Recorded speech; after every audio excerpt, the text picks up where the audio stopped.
There is this popular and pervasive notion that the media is biased against Elon, and in many ways it seems very easy to conclude that that is the case, but there is a whole lot more to it. And when I hear people saying, follow the money, I say, yes, but you're following the wrong money. Let's get into it. We haven't had a chat about media bias in quite some time, so let's do it once more in light of the recent booster heavy catch. Congrats again, SpaceX. I'm Brian. Welcome to Futuraza. Look at that. I got tiny. Look at that. I'm just here in the corner. So this is a search for SpaceX booster. Now, this is an Elon company, right? There's going to be a mix of headlines. There's going to be some that say it was the best thing ever and some that say, how dare he cure cancer? What does this mean for all of the oncologists who will be out of work? It's not so. Let's take a look. Engineering feat, aims mechanically, it catches it. Watch the Mars dream get one step closer. Advances Starship program. Catches giant. I mean, it's all so far 100% positive. Catches it. In an engineering feat, fifth Starship catches it. This goes on, and I mean, it goes on. I've gone through the whole page. There is not one headline that is negative. Has launched. Astonishing moment. Catches it in historic first. We've got a lot of superlatives here that are not out of place. And you say, well, it's easy. It's easy to say things are going great when they're going great. Is it? Because when things are going great, a lot of times you can still find something to criticize. That's their job. That's what they do very, very well. Mechazilla Arms, let's see. Most ambitious Starship flight to test to date. Here's what to know. They caught it with the chopsticks. Now this goes on and on and on. There is not one negative headline. Is that because people love Elon? No. Is it because SpaceX spends a bunch of money advertising? They do not. Boeing does spend money advertising, and their headlines are never as good as these because Boeing is not as good of a company.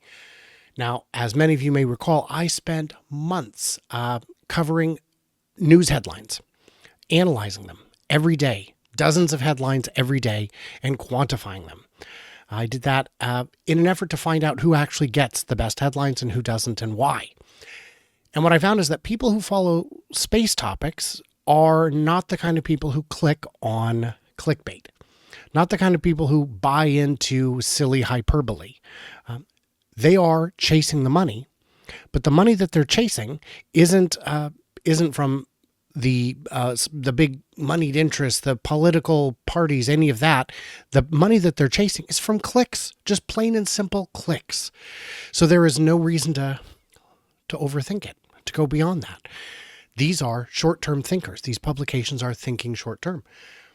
In the case of SpaceX, they give real headlines that are really accurate because that's where their bread and butter is. If we search SpaceX more generally, we get a more nuanced look. Elon will take action against California officials. I'd say that's pretty neutral. Launches and catches, good stuff. Live coverage, SpaceX, that's positive. Community reckons with Hurricane Milton aftermath and SpaceX successfully ... Still a positive headline. There are very few negative ones. California bureaucrats slap down the Air Force and SpaceX over politics. That's a negative headline, and it's misleading because the agency that wants to restrict launches has no authority. So that's unfortunate. SpaceX plans to launch this space station. Does it? Okay, so this is what I call an influencer headline. For the reminder, folks out there, listen up, y'all. I'm not an influencer. I'm an analyst. And the difference is critical. There are people who say, oh, did you see so-and-so's video about whatever? I didn't, because that's an influencer, and I don't watch influencers. An influencer starts with a conclusion and works backwards to figure out what the actual story should be. And they'll say things like, take a travel influencer, this hotel is wonderful. What they left out is, also there were roaches in the kitchen, and I didn't get my food on time, and they routinely rip people off. Why would they mention that? They're a travel influencer. They're selling a product. The product is their influence to get people to go there. Tesla has influencers and Tesla Q has influencers. Their product, Tesla Q, can't be honest because that's not what they do. That's not the product they're selling. And there's a lot of Tesla hype channels out there who also are incapable of giving you a complete picture because doing so would be bad for business. I'm an analyst. I look at it objectively. Let's do that. And this is clickbait that is dishonest but positive. That's what I was getting at with that. Clickbait. Don't want that. Unprecedented feat, all this good stuff. Most ambitious. So you see, even with the general topic of SpaceX, it is still, and I thought when I was in here earlier, I saw, this must have refreshed while I was getting my notes together. There was a headline about the environment, about how Elon's getting us to Mars, but trashing the environment in Texas. And it is true that SpaceX has had a number of environmental concerns. So has the Boring Company. So has the Tesla factory in Austin. But there's nothing to indicate that these are more common or more egregious than other companies, and they're addressed. Let's see. Yeah, so it just keeps going, even with just the general topic of SpaceX, not the one huge exciting thing. Well, that is dominating the general search, but it just keeps going well.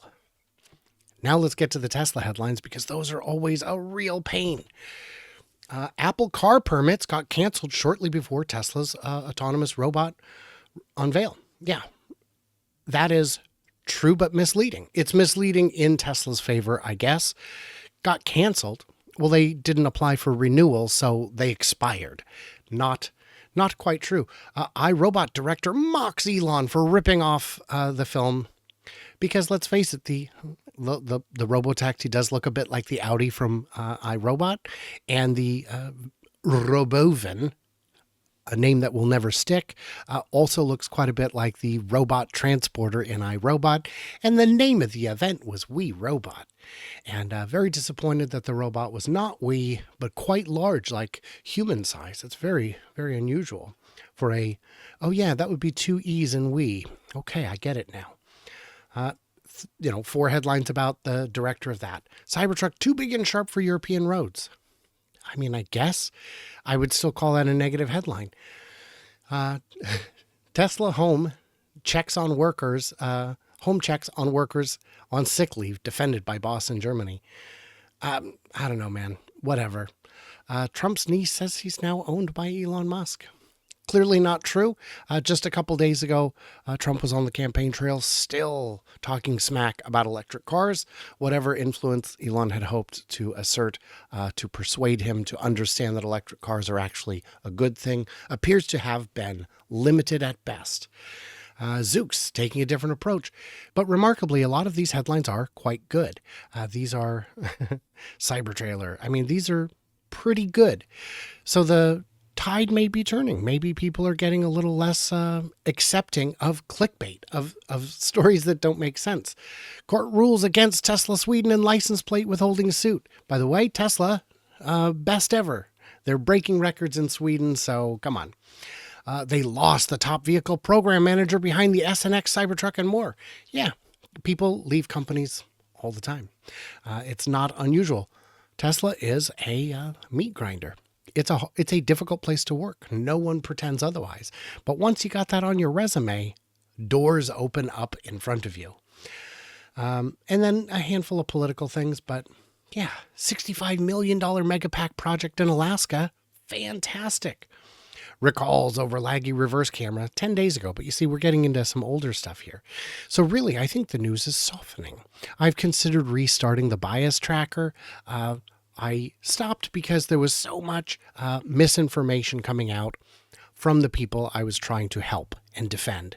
And I thought, well, if the benefit is going to be that I'm out here setting the record straight and the people I'm trying to help are muddying the record at the same time, what am I doing? What's the point? Look at this. Waymo hires look at that. Pretty fancy little van there. A lot of stuff with that. So, yeah, that's what's going on there. The idea that politicians tell newspapers what to publish is false. It's categorically false. They may have some friends there. They may know the editor. But especially in today's media landscape, what happens is you basically get a login. And that's it. You log in. That's it. You write whatever story you want to write. You publish it. And then you get paid. And that's it. No editor typically sees an article before it is published.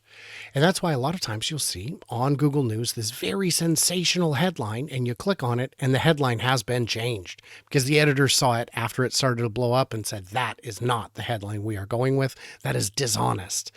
And they'll tone it down. They'll make it more honest and truthful because the writers want to make money. They want to get paid. And being sensational does it. It does it. It has that effect. So mostly what people are doing is chasing clicks. Individual writers. I spent years as a contract freelance writer, and I was never told what to say. I was suggested topics. These are the topics we need to have covered. They didn't tell me what to say about them. Just cover them. Good, bad, whatever. Could you imagine?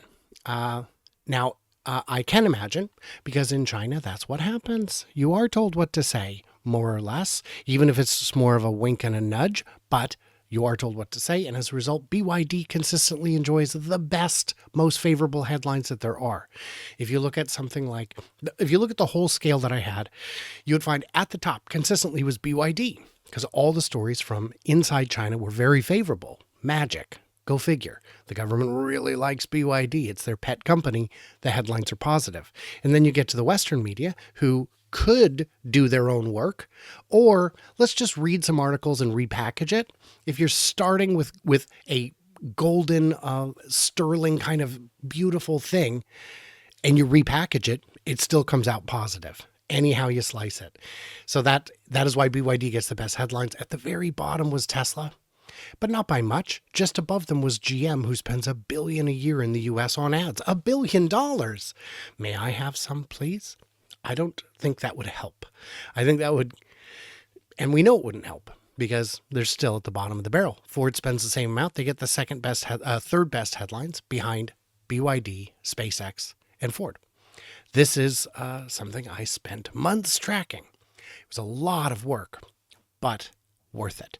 What did I miss? What did I misunderstand? Leave it into them in comments below and stay tuned. Did you see? I cannot wait to hear from you, clever robots, on the next one.